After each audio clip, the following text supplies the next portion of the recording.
네, 오늘 우리에게 주시는 하나님 말씀은 누가복음 2장입니다.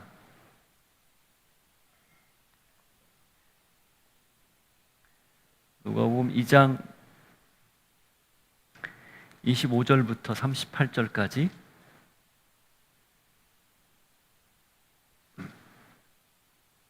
같이 읽겠습니다.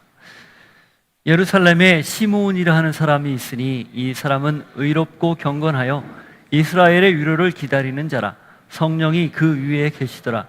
그가 주의 그리스도를 보기 전에는 죽지 아니하리라 하는 성령의 지시를 받았더니 성령의 감동으로 성전에 들어가매 마침 부모가 율법의 관례대로 행하고자 하여 그 아기 예수를 데리고 오는지라. 시므온이 아기를 안고 하나님을 찬송하여 이르되 주제여 이제는 말씀하신 대로 종을 평안히 놓아주시는도다. 내 눈이 주의 구원을 보았사오니 이는 만민 앞에 예비하신 것이요 이방을 비추는 빛이요 주의 백성 이스라엘의 영광이니이다 하니 그의 부모가 그에 대한 말을 놀랍게 여기더라.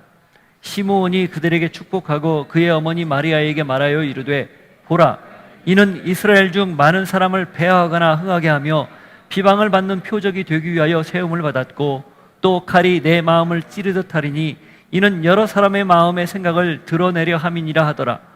또 아셀 지파 바누엘의 딸 안나라 하는 선지자가 있어 나이가 매우 많았더라. 그가 결혼한 후 7해 동안 남편과 함께 지내다가 과부가 되고 84세가 되었더라. 이 사람이 성전을 떠나지 아니하고 주야로 금식하며 기도함으로 섬기더니 마침 이때에 나와서 하나님께 감사하고 예루살렘의 속량을 바라는 모든 사람에게 그에 대하여 말하니라. 아멘. 하나님, 주님이 이 땅에 오신 성탄절 그날을 기억하며 저희가 함께 모였습니다. 성탄절이 어떤 날인지 우리에게 또 무슨 의미인지를 확인하는 귀한 시간이 되게 하여 주옵소서. 예수 이름으로 기도하옵나이다. 아멘. 메리 크리스마스. 네, 너무 익숙한 말이죠. 근데 이 말 뜻 잘 아세요? 어떤 의미인지? 아세요? 아시고 하겠죠. 설마 모르고 하겠어요. 크리스마스가 무슨 의미일까요? 크리스마스. 크라이스트하고 뒤에가 메스죠. 예수님을 기억하고 예배하는 자리. 이게 바로 성탄절입니다. 주인공이 누구냐? 이 성탄의 주인공이 누구냐를 분명하게 그 크리스마스라는 이름에서, 그리고 우리 한문으로 성탄, 거룩한 탄생일이죠. 이걸 표현한 겁니다. 오늘 말씀 제목을 그래서 성탄절은 어떤 날인가 이렇게 한번 잡아봤어요. 여러분에게 성탄절은 어떤 날입니까? 저는 가만히 생각해 보니까 어릴 적 추억이 이렇게 새록새록 떠오르더라고요. 오늘처럼 이렇게 화이트 크리스마스면 뉴스거리가 됐잖아요. 29년 만에 부산은 눈이 왔다고 하고 또 뭐 몇 년 만에 화이트 크리스마스라고 뉴스거리가 될 정도로 많은 사람들이 입에 오르내리는 그런 지금 정경인데, 저 어릴 적 생각이 무럭 이렇게 나더라고요. 발표했던, 선곡했던 그 생각도 나고, 저는 시골이었기 때문에 중고등학교 때는 선물 교환한 다음에 한 7시부터 12시까지 선물 교환을 하고 12시 땡 치면 기도하고 목사님 댁을 시작으로 성도님 전체 가호를 두 팀으로 나눠서 기쁘다 구주 오셨네 고요한 밤 거룩한 밤 새벽송 돌던 그때가 생각이 납니다. 거의 매년 했어요. 한 7, 8년 했던 것 같습니다. 대학 때까지. 그 추억이 굉장히 이렇게 아련하게 떠올라요. 굉장히 좋은 거죠. 그런데 그 추억이 떠오르면서 동시에 그때 과연 내가 정말 성탄절의 주인공을 예수님으로 얼마나 알고 있었는가라는 걸 한번 생각해 보니까 약간 갸우뚱하는 거예요. 제 기억이나 제 어릴 때 가졌던 이 아름다운 추억을 제가 폄훼하려는 그런 의도가 아닙니다. 성인이 되고 나서 제대로 믿고 나서 성탄절의 의미를 깨우치고, 아 그래 이 성탄의 주인공이 예수님이었지. 물론 안 들은 건 아니에요. 다 주변에서 얘기했고 들었지만 여전히 제 마음속의 주인공은 선물이었고 산타가 아니었나, 그런 생각이 들었습니다. 사람들이 왜 성탄의 사랑을 이야기하고 낭만을 이야기할까요? 사실 이런 추억들이 있어서죠. 그리고 엄밀히 따지면 상업적인 그런 것과 결탁이 돼서 이 성탄절이 많이 희석이 됐습니다. 예수님이 주인공이라는 생각 물론 하겠지만 그다지 그렇게 크게 다가오지 않아요. 장식도 그렇고 어디를 보더라도 예수님의 흔적이 얼마나 있는가라고 이야기할 때 사실 의문점이 있죠. 우리는 성탄절에 함께 모여서 예배하는 건 그냥 늘 해왔던 거기 때문에 하는 것 이상의 의미를 오늘 분명하게 새겨야 합니다. 왜 성탄절이고 왜 지키고 우리가 왜 이때를 기뻐해야 하는지, 또 왜 그 마음을 가지고 살아야 되는지를 한번 생각을 해봐야 합니다. 오늘 말씀은 예수님이 태어난 직후 정결례를 행하여 성전에 올라갔을 때 만난 두 사람과의 관계에서 예수님이 누구인지를 예언하고 또 우리에게 알려주면서 성탄의 의미를 되새길 수 있는 귀한 말이라고 생각을 합니다. 누가가 이때는 물론이고 지금 이 시대를 사는 우리에게도 이 두 노인과 함께 성탄절의 의미를 되새겨보라고 안내해 주는 거라고 저는 생각을 했습니다. 우리 모두에게 이 이야기를 통해, 이 짧은 예언을 통해서 과연 성탄의 주인공이 누구이고 어떤 의미인지를 한번 되새겨 보려고 합니다. 예수님이 태어날 당시 어둠이었죠. 요한복음에서도 어둠의 빛이 빛이었는데 깨닫지 못했다, 영접하지 않았다, 그런 표현을 썼어요. 그게 영적인 상태고 사실 시대적인 암울한 모습을 보여주는 거죠. 그리고 유대 사회는, 유대라는 공동체는 정치적으로 굉장히 오랫동안 독립하지 못하고, 특별히 그 시대에는 로마의 지배하에 있었던 시대였습니다. 그래서 누구나 성경에 약속했던, 선지자들이 그렇게 약속하고 성경에 곳곳에 숨어있는 메시아에 대한 갈망이 아주 차고 넘쳤을 때입니다.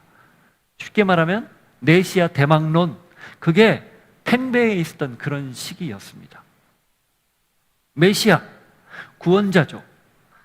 그들을 그 어려운 상황에서 건져낼 수 있기를 바라는 그런 마음을 갖는 거죠. 예언대로 하나님이 성취하실 것을 간절히 기다리던 그런 때입니다. 그때 누가가 이 한 노인, 남자 노인에게 우리를 안내하는 거죠. 누가가 소개하는 그의 면모인데 25절, 26절을 한번 보십시오.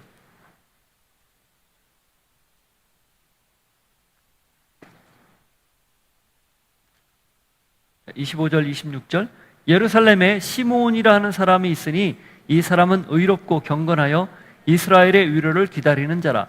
성령이 그 위에 계시더라. 그가 주의 그리스도를 보기 전에는 죽지 아니하리라 하는 성령의 지시를 받았더니. 자, 여기에 여러분 눈에 확 들어오는 단어가 뭡니까? 뭐가 눈에 확 들어옵니까? 27절까지 보면 좀 힌트가 더 되죠. 27절 앞부분 보십시오. 성령의 감동으로 성전에 들어가매. 자, 이 25절, 26절, 27절 여기에서 눈에 확 띄는 단어가 뭐예요? 반복되는 단어가 있죠? 성령입니다. 3번이나 반복을 해요. 누가는 사실 성령을 굉장히 강조해요. 누가가 쓴 책의 후편이 사도행전이죠. 그 사도행전에 별칭이 있습니다. 뭡니까? 성령행전이에요. 성령의 역사로 어떻게 복음이 온 세상 땅끝까지 펼쳐졌는지를 이야기하는 거죠. 근데 그것은 이미 누가복음 1장부터 시작된 이야기예요. 마태복음에 나오지 않지만 누가복음에 분명하게 나오는 것, 수태고지인데 그 수태고지에 뭐가 나오는 거죠? 성령으로 잉태되는 이야기를 정확하게 합니다. 성령의 역사라는 것을 강조하는 거죠.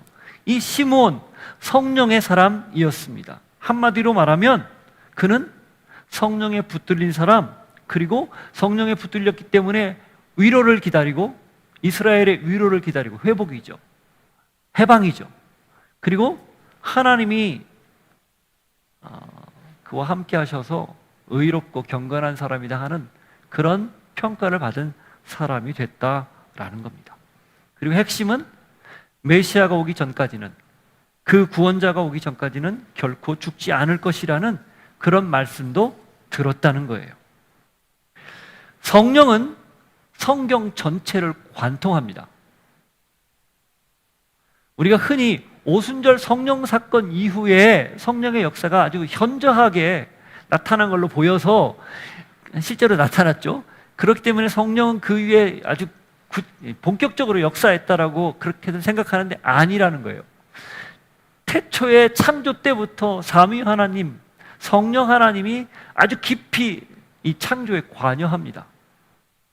그리고 구약 곳곳에 성령 하나님이 스며든 모습들이 나타나요.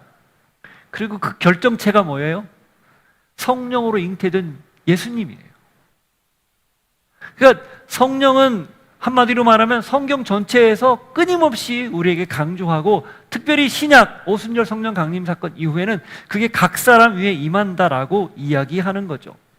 그리고 그렇게 성령의 사람이었던 한 사람 노인에게 꿈을 주고 노인에게 소망을 주어서 그가 메시아를 간절히 기다리게 했다, 그겁니다. 그리고 그가 결국 뭘 본 거예요? 자기 눈으로 성령의 실체인 그리스도 예수, 아기 예수를 본 거예요. 구원을 본 거죠. 누가 구원을 보고 누가 예수님을 봅니까? 성령의 사람이 본다는 거예요. 성탄절은 무슨 날입니까? 바로 이 성령의 사람으로 내가 하나님의 사람답게 살기를 확인하고 결정하는 날, 이게 성탄절의 의미라는 거예요. 내가 누구의 사람인지를 확인하는 날, 이게 성탄절이라는 거죠. 여러분은 누구의 사람입니까? 성령의 사람, 곧 하나님의 사람입니까? 아니면 여러분의 사람입니까? 여러분 자신의 사람. 이걸 확인하고 결정하는 것. 그래서 내가 성령의 사람으로 살아야겠구나 라고 재차 다짐하는 것, 이게 오늘 성탄절 날이라는 거예요. 그걸 잊지 않기를 바라요. 자, 그렇게 해서 주님의 구원을 바라고 있었던 이 시몬이 어떻게 해요? 성전으로 성령의 감동에 따라 올라갔죠. 그때 마침 예수의 부모는 어떻게 하고 있었습니까? 27절 한번 보시죠. 성령의 감동으로 성전에 들어가며 마침 부모가 율법의 관례대로 행하고자 하여 그 아기 예수를 데리고 오는지라. 여기에 마침이라는 단어가 있고, 부모가 율법의 관례대로 아기 예수를 데리고 성전에 왔다, 이렇게 되어 있습니다. 이 율법의 관례는 무엇을 뜻하냐? 레위기 12장 1절에서 4절을 보면 이런 구절이 나와요. 레위기 12장 1절에서 4절. 아이를 낳은 여인에 관한 규례인데, 남자아이와 여자아이를 낳았을 때 각각 이렇게 해야 된다라고 가르쳐 준 거예요.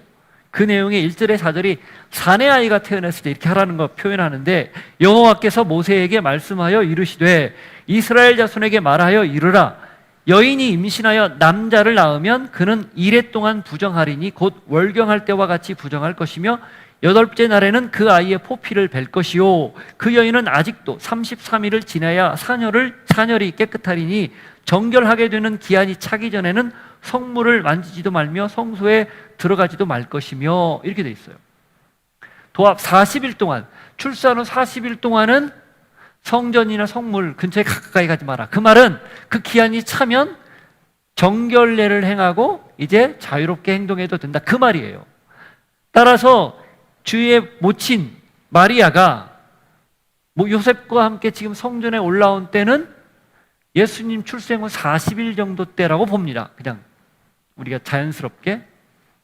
그걸 좀 우리가 추정할 수 있는 내용이 그 위에 보면 21절 보세요. 누가복음 2장 21절. 이대로 행했어요. 할례할 8일이 되매 그 이름을 예수라 하니 곧 잉태하기 전에 천사가 일컬은 말어라. 모세의 법대로 정결 예식의 날이 참에 아기를 데리고 예루살렘에 올라가니 이는 주의 율법에 쓴 바 첫 해에 처음 난 남자마다 주의 거룩한 자라 하리라 한 대로 아기를 죽게 드리고, 또 주의 율법에 말씀하신 대로 산비둘기 한 쌍이나 혹은 어린 집비둘기 둘로 제사하려 함이더라. 지금 주의 부모가 이 정결례를 율법 그대로 준행하려고 성전에 올라갔어요. 그게 40일째쯤 일하는 거예요. 할례는 8일 만에 했고 그대로 율법을 준수하고 올라갔는데 마침 성령의 감동을 받은 누구를 거기에서 지금 본다는 거죠? 시므온을 본다는 거예요. 이 마침이라는 단어, 우연이죠. 우연히 때마침, 드디어 뭐 이런 표현이죠. 근데 그 마침이 정말 마침이겠어요? 섭리라는 겁니다. 하나님의 섭리. 성령의 역사에 따라 순종한 한 사람, 율법의 가르침대로 순종한 부모, 이 둘이 자연스럽게 갔을 때 딱 그 자리에 조우하게 됐다, 그거예요. 성령과 순종, 성령과 율법이 만나는 자리입니다. 여러분, 예수님이 마태복음 5장 17절에 보면 내가 율법을 폐하러 오지 않았다, 도리어 완전하게 하러 왔다, 이렇게 말씀하셨어요. 예수님의 가르침을 듣다 보니 저게 율법을 자꾸 율법을 폐하는 것이냐 보이는 내용들이 있었거든요. 분명히 선언합니다. 오해하지 마라. 율법을 완성하러 왔지 폐하러 오지 않았다. 태어날 때부터 철저히 예수님은 물론 부모에 의해 지켜진 거지만 율법을 준수하며 살았다는 겁니다. 그러면 그의 공생의 기간 전, 사생의 기간에도 그가 어떻게 살았을지 짐작가지 않습니까? 그가 12세가 12세가 되었을 때 예루살렘 성전에 올라가 이 율법 학자들과 대화할 때도 율법에 정통한 것을 보여줬어요. 그 이야기는 율법 교육을 받고 자랐고 율법을 준수하며 살았다는 것을 추정할 수 있는 대목 아니겠어요? 이게 왜 중요한가? 여러분, 하나님의 말씀은 하나도 버릴 게 없다는 거예요. 다 준행해야 합니다. 다만 구원의 조건을 위해서 율법을 준수하는 그게 아니라 하나님이 우리에게 은혜로 값없이 주신 것을 믿고 값없이 주신 것을 받아들이고 그럼 내가 어떻게 살까? 기꺼이 하나님의 법을 지키겠다라는 거죠.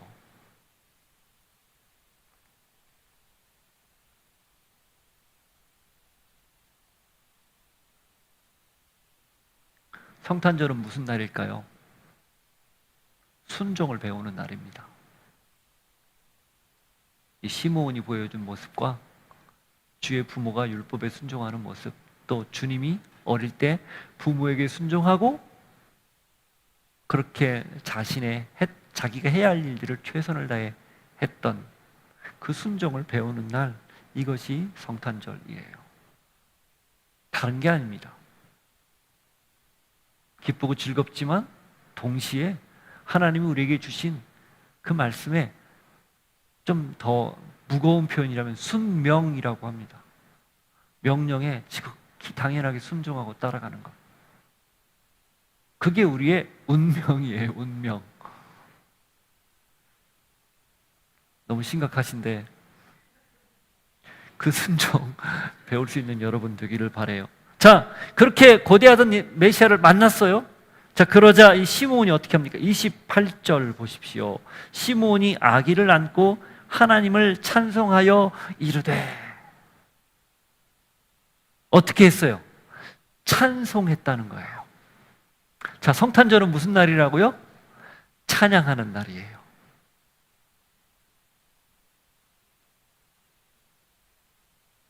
성탄절이 되면 우리의 귓가에 늘 들리는 익숙한 곡들이 있죠.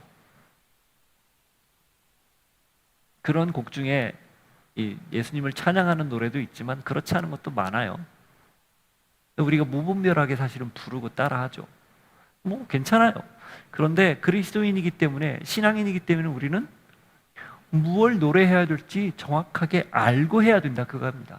성탄절은 그래서 다른 걸 노래하는 게 아니라는 거예요. 누구를 노래해요? 예수님을 노래하는 거예요. 예수님의 오심을 찬양하는 거죠. 그래서 우리가 오늘 함께 고요한 밤 거룩한 밤을 불러보려고 합니다. 지금 4절을 부를게요. 제가 가사를 불러드리겠습니다. 고요한 밤 거룩한 밤 주 예수 나신 밤, 그의 얼굴 광채가 세상 빛이 되었네. 구주 나셨도다, 구주 나셨도다. 자, 이 정도는 외울 수 있죠? 같이 한번 찬양해 볼까요? 고요한 밤 거룩한 밤 주 예수 나신 밤 주 예수 나신 밤 그의 얼굴 광채가 그의 얼굴 광채가 세상 빛이 되었네 세상 빛이 되었 구주 나셨도다 구주 나셨도다 구주 나셨도다 아멘입니까? 이 노래를 변함없이 불러야 돼요. 성탄절은 그래서 주님을 노래하는 날이고 그 성탄을 살아가는 우리는 날마다 주님을 찬양하는 삶을 사는 것, 이게 우리가 성탄절을 맞이하며 그 의미를 되새길 때 잊지 않아야 할 모습입니다. 자, 그가 노래하는 내용을 보시죠. 29절 30절이에요 주제여 이제는 말씀하신 대로 종을 평안히 놓아주시는도다 내 눈이 주의 구원을 보았사오니. 이 자기가 예수님을 만났기 때문에 그 약속하신 것이 이제 이루어졌기 때문에 이제는 내가 평안히 죽어도 좋다. 내가 이제는 여한이 없다. 그런 표현이에요. 근데 그걸 어떻게 이어서 말을 한 거예요? 내가 주의 구원을 내 눈으로 보았다. 그렇게 이야기합니다. 주님의 구원을 보았으니 더는 여한 없다. 그렇게 오랫도록 대망하고 대망하던 그리스도 예수 메시아를 만났는데 이제는 내 일 다 했다 그 말이에요. 시므온은 이날을 얼마나 기다렸고 하나님은 이날을 위해서 가장 필요한 때에 정확하게 이 예수님을 만나 시므온의 입을 통해 예수님에 관해서 증언하게 하셨다라는 겁니다. 왜 그런데 다른 표현이 아니라 주의 구원이라고 표현을 했을까요? 성탄의 의미가 거기에 있기 때문에 그래요. 뭐죠? 구원입니다. 성탄절은 구원을 기억하는 날이에요. 그 구원의 첫 발자국을 떼는 출발점, 물론 태초부터 하나님의 계획이 있었지만 구체화된, 보이지 않는 하나님이 보이는 하나님으로 나타난 그 첫 출발점, 그게 성탄, 구원의 메시지라는 거예요. 다른 날이 아닙니다. 그래서 성탄절은 구원에 감격하고 감사하는 날이어야 합니다. 그리고 그 예수님이 어떤 존재인지를 노래합니다. 31절, 32절. 이는 만민 앞에 예비하신 것이요 이방을 비추는 빛이요 주의 백성 이스라엘의 영광이니이다 하니. 자, 여기에서 세 가지를 이야기해요. 만민 앞에 예비했다는 거, 이건 모든 인류를 구원하기 위해서 준비된 존재라는 뜻입니다. 이사야 52장 10절에 보면 이렇게 되어 있어요. 이사야 52장 10절 제가 읽어드리겠습니다.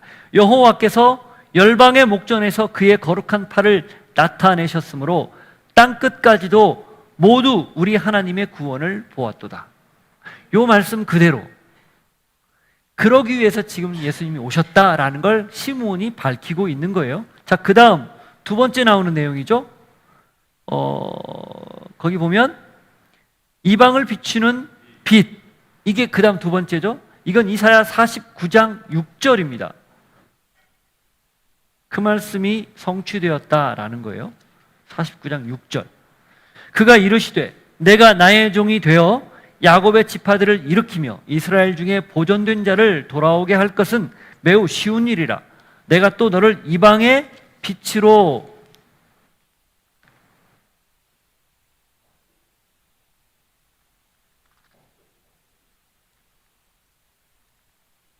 삼아 나의 구원을 베풀어서 땅끝까지 이르게 하리라.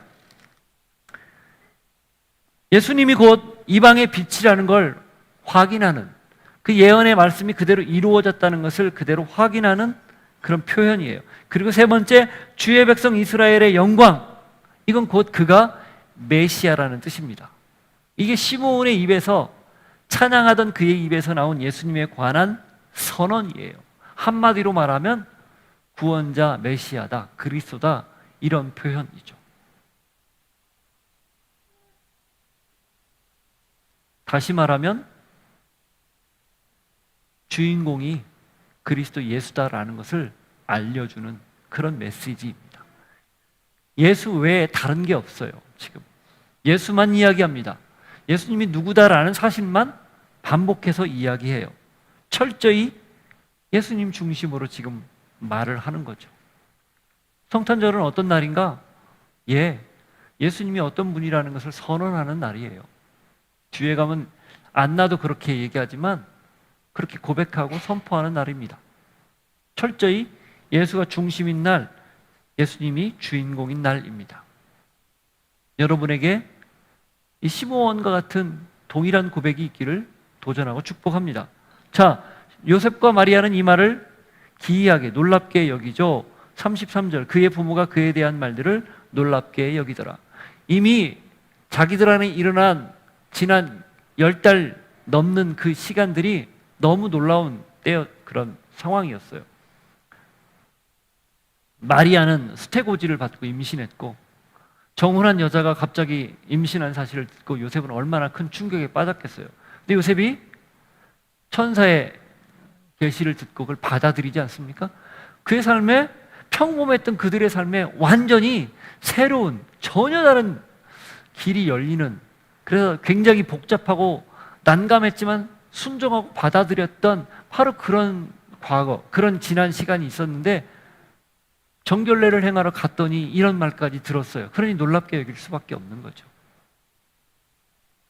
그러나 이 시므온의 말은 이게 끝이 아니었습니다. 마리아에 대해서 좀 더 구체적으로 세 가지를 언급해요. 먼저 패하거나 흥하게 한다, 이런 표현을 쓰죠. 34절 앞부분입니다. 시므온이 그들에게 축복하고 그의 어머니 마리아에게 말하여 이르되, 보라, 이는 이스라엘 중 많은 사람을 패하거나 흥하게 하며, 이렇게 되어 있습니다. 이 패하거나 흥하게 한다, 이게 무슨 말일까요? 그리스도를 믿느냐 믿지 않느냐에 따라서 어떤 사람은 흥하고 어떤 사람은 망할 것이다, 그 말이에요. 마리아에 관한 이 예언을 통해 예수님이 앞으로 할 일을 이야기하는 거죠. 예수를 믿으면 흥하고 곧 복을 얻고 영생을 얻고, 믿지 않으면 망하고 지옥으로 가고, 그 말이에요. 우리가 쉽게 알아듣기 쉽게 예수 천당, 불신 지옥, 이런 것과 같은 맥락입니다. 너무 명쾌하잖아요. 원색적이지만 명쾌하지 않습니까? 지금 예수님이 그렇게 할 것이다, 그거 말하는 거죠. 따라서 메시지는 단순해요. 예수를 믿어라입니다. 성탄은 어떤 날인가? 예수를 믿기로 결정하는 날이고, 믿은 내가 제대로 믿기로 확인하는 날입니다. 내가 지금 믿되 온전히 믿고 있는지, 잘 믿고 있는지, 그리고 믿지 않는 사람들에게는 그 예수님을 잘 전하고 믿으라고 말하고 있는지 명확하게 이야기하는 날, 이게 성탄절이에요.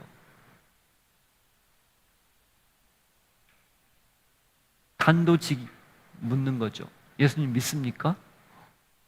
믿으면 구원입니다. 안 믿으면 멸망입니다. 그걸 말하는 거예요. 두 번째, 34절 뒷부분인데요. 읽어볼까요? 비방을 받는 표적이 되기 위하여 세움을 받았고.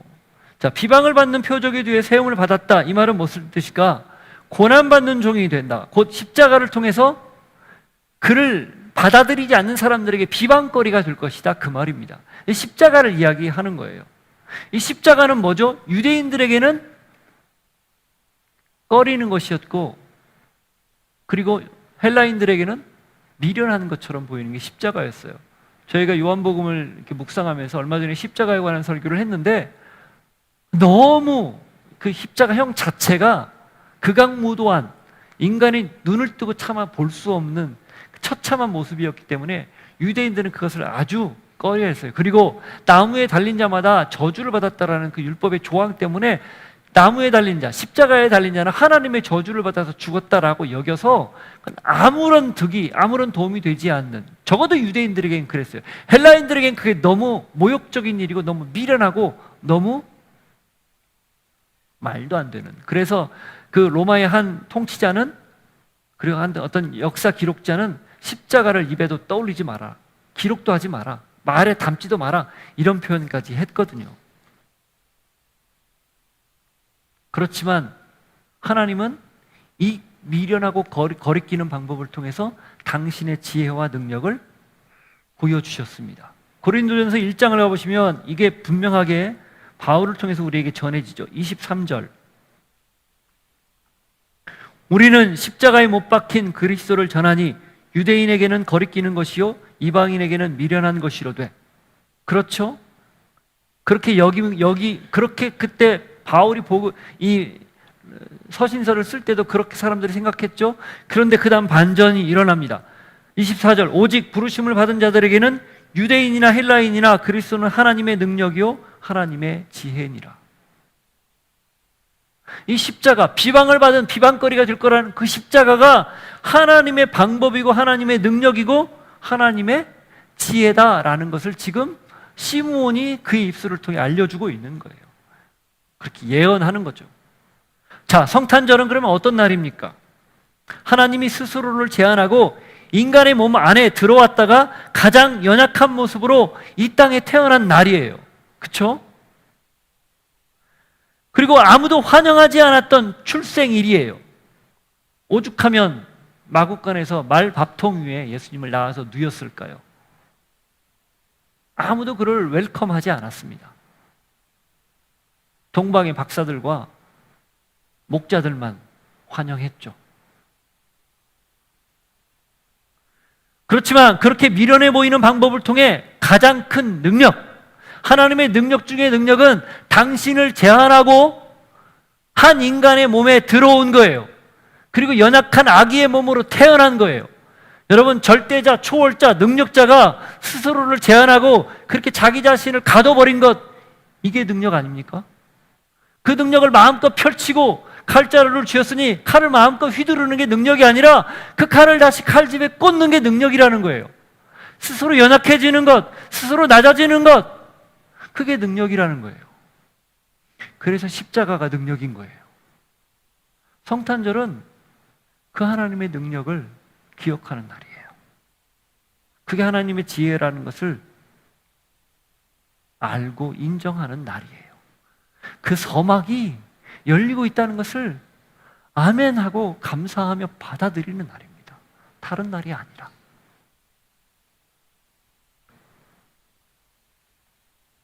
세 번째, 35절입니다. 시므온이 그들에게 축복하고 35절. 또 칼이 내 마음을 찌르듯 하리니 이는 여러 사람의 마음의 생각을 드러내려 함이니라 하더라. 이 칼이 내 마음을 찌르듯 한다. 그래서 여러 사람의 속내를 다 드러나게 한다. 이건 무슨 뜻일까? 예수님이 가르치는 말씀이, 그가 앞으로 장차 선포하는 말씀이 사람들을, 그 속을 낱낱이 다 도려내고 해부할 것이다. 그래서 그 말씀대로 사는 사람들에게는 그 말씀대로 살기를 회개하고 결단하며 하나님께 나오지만 그 말씀대로 살지 않고 자기를 끝내 내려놓지 못하는 사람들에게는 그것이 폐부를 찌르는 듯한 고통을 줄 것이다. 그 얘기예요. 그걸 다 드러낼 것이다. 근데 여기는 복선이 있어요. 어떤 복선인가? 마리아를 향한 복선입니다. 이게 지금 마리아에게 하는 말이잖아요. 마리아는 예수님을 직접 몸으로 낳아서 하나님의 영광을 제일 많이 만끽한 이 땅의 유일한 사람 중에 하나예요. 그죠? 누가 예수님을 몸으로 낳은 적이 있어요? 마리아 외에. 그 놀라운 영광을 누가 누렸어요? 마리아만 누렸죠. 그래서 캐톨릭에서는 마리아를 성모라고까지 하잖아요. 그런데 그게 마리아가 누리는 것의 전부가 아니었다는 거예요. 그가 감내해야 할 게 있었다는 겁니다. 뭡니까? 어머니로서의 마리아, 육신의 아들, 자신의 몸으로 난 자신의 아들이 십자가에서 찔려 죽는 걸 보는 어미의 마음, 그 고통을 감내하는 마리아도 이 안에 지금 예언되고 있다는 거예요. 영광을 누리되 그 영광은 고통을 감내하는 영광이다. 고난을 감수하는 영광이다. 여러분, 마리아가 십자가 밑에서 요한복음에 보면 요한과 함께 다른 여인들과 함께 예수님이 죽어가는 모습을 봐요. 친모 마리아가.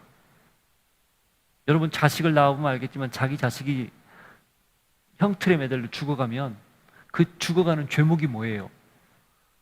신성모독죄 아닙니까? 자칭 하나님 아닙니까? 하나님의 아들이라고 해서 지금 죽임당하는 거잖아요, 죄목이. 그럼 마리아가 한마디만 하면 돼요. 내가 낳은 아들이다. 제가 얘기하는 건 허무맹랑 가짜다. 살리려면 무슨 말을 못 하겠어요. 근데 침묵합니다. 왜? 사실이니까. 그걸 마리아가 지금 감수하는 거예요. 성탄절은 무슨 날일까요? 오늘 말씀의 클라이막스입니다. 기쁘고 즐거운 날, 행복한 날, 매일 크리스마스.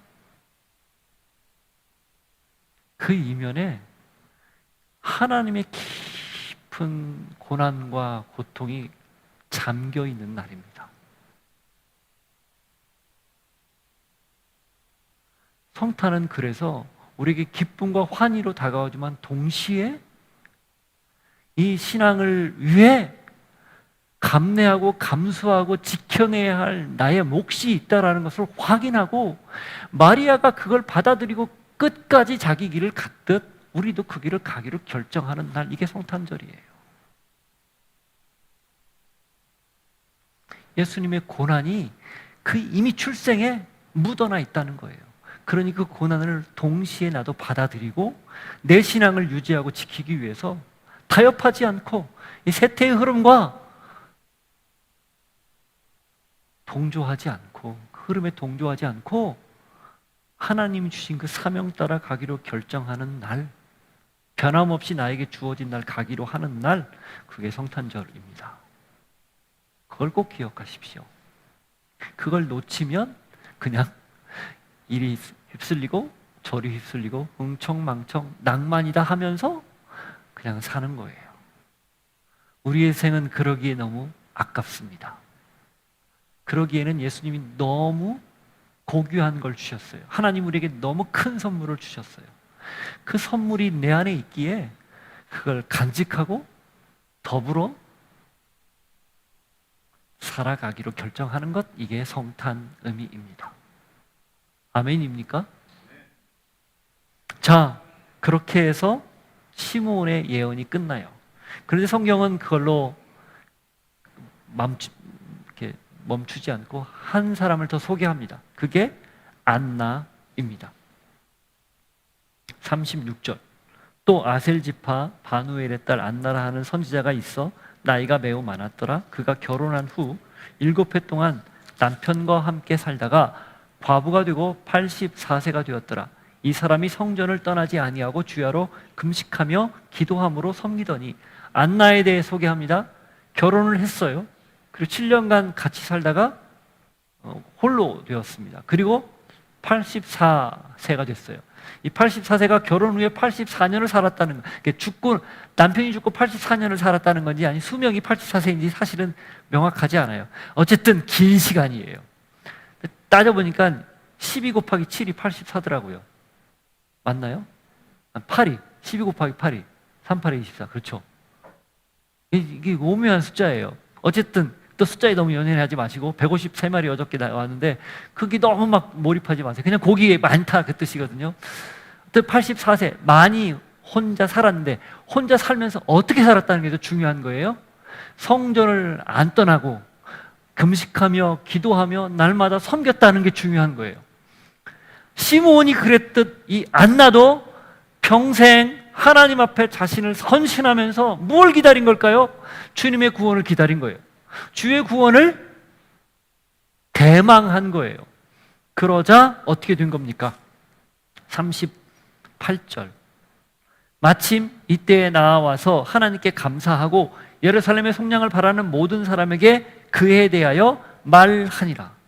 그에 대하여, 그가 누굽니까? 예수 그리스도죠. 거기에도 뭐라고 돼 있어요? 마침이라고 돼 있어요. 안나도 마침 그 자리에 나왔다가 예수님을 만난 거예요. 그리고 구체적인 내용은 안 나오지만 이스라엘의 예루살렘의 속량을 바라는 모든 사람들에게 그에 대해서 말했다 이렇게 돼 있어요.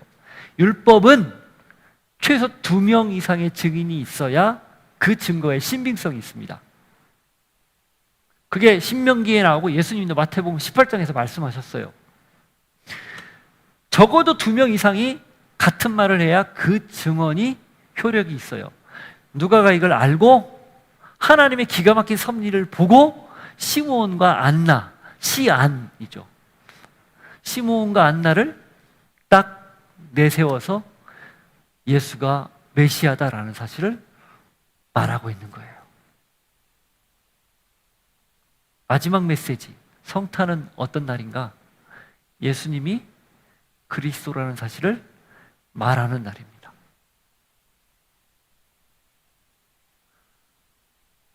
예수님이 메시아라는 것, 구원자라는 걸 사방에 막 이야기하고 다니는 날이에요. 우리는 매일을 이 성탄을 맞이하는 기쁨으로 살아야 합니다. 다시 말하면 성탄은 오늘 하루, 12월 25일 하루가 아니라 에브리데이 주님을 맞이하고 만끽하고 기쁨으로 누리며 사는 것, 이게 성탄이라는 거예요. 오늘 말씀을 여러분이 들었어요. 시므온과 안나가 전하는 예수님에 관한 이야기를 들었어요. 성탄의 의미를 들었어요. 하나하나 되새기며 그 마음대로 매일을 성탄절로 살 수 있는 여러분 되기를 바랍니다. 하나님 아버지, 그렇습니다. 성탄절이 어떤 날인지 우리가 한번 생각해 봤습니다. 성령으로 충만하기를 간구하며, 그리고 주의 구원을 마음껏 노래하고, 더불어서 하나님이 이 땅에 보낸 예수 그리스도, 그분이 구원자라는 사실을 전하고, 무엇보다도 예수님이 주인공이며, 그리고 그 예수님이 우리 가운데 오셨기에 그 말씀을 부여잡고 믿고 살기로 결단하고, 그 믿음의 여정에 어떤 고난이 와도 물러서지 않고 끝까지 그 길 가기로 결단하며 예수님을 마음껏 자랑하는 날임을 알고 사는 저희들 모두가 되게 하여 주옵소서. 예수 이름으로 기도하옵나이다. 아멘.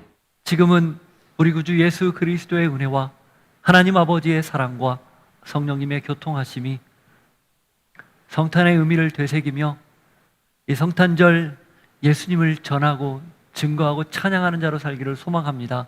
결단하는 주의 백성들 머리 위에, 삶의 자리 위에 이제로부터 영원토록 함께 하시기를 간절히 축원하옵나이다. 아멘.